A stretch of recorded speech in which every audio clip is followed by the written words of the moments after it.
राजनीति में हारना और जीतना रसूख के उस इक्के की तरह होता है जहां पे बाजी पलटना कमोबेश आसान हो जाता है। हम बात कर रहे हैं लोकसभा चुनाव 2019 की। इस बार इस पूरे चुनाव में मानो सत्ता किसके सर चढ़कर उसको ताज पहनाएगी, ये तो आने वाले चुनाव परिणाम में ही पता चलेगा। लेकिन हम आपको आज उत्तर प्रदेश की त्रिकोणीय राजनीति के बारे में कुछ पर्दाफाश करने जा रहे हैं। जी हाँ, पिछले लोकसभा चुनाव में जीत के पीछे जिस लहर को वजह बताई जा रही थी, उसका सबसे ज्यादा असर उत्तर प्रदेश यानी यूपी में दिखा था।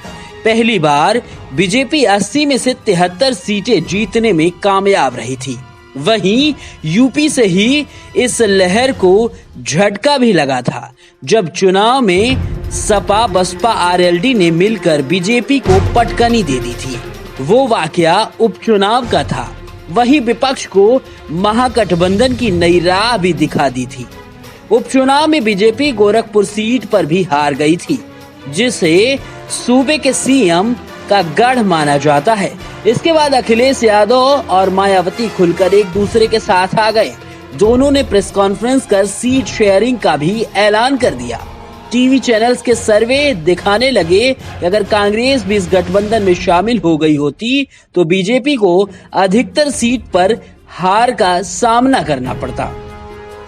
बीजेपी खेमे में भी चिंता बढ़ने लगी थी, लेकिन इसके पीछे एक महीने के अंतराल में यूपी की राजनीति ने फिर पलटाना मारा। जो चुनाव बीजेपी बनाम महागठबंधन दिख रहा था, वो अब बीजेपी बनाम कांग्रेस महागठबंधन हो गया। अधिकतर सीटों पर त्रिकोणीय मुकाबला हो गया है। इसे 3 कॉर्नर फाइट भी कह सकते हैं। इससे बीजेपी की जान में जान आ गई है। यूपी में सभी दल पहले व दूसरे चरण के चुनाव के अधिकतर सीटों पर अपने उम्मीदवार घोषित कर चुके हैं। वहीं बची हुई सीट पर जल्द ही घोषणा कर दी जाएगी।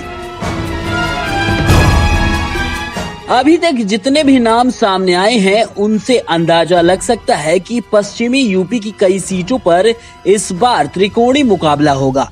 इनमें सहारनपुर, बिजनौर, मेरठ, अमरोहा अहम है।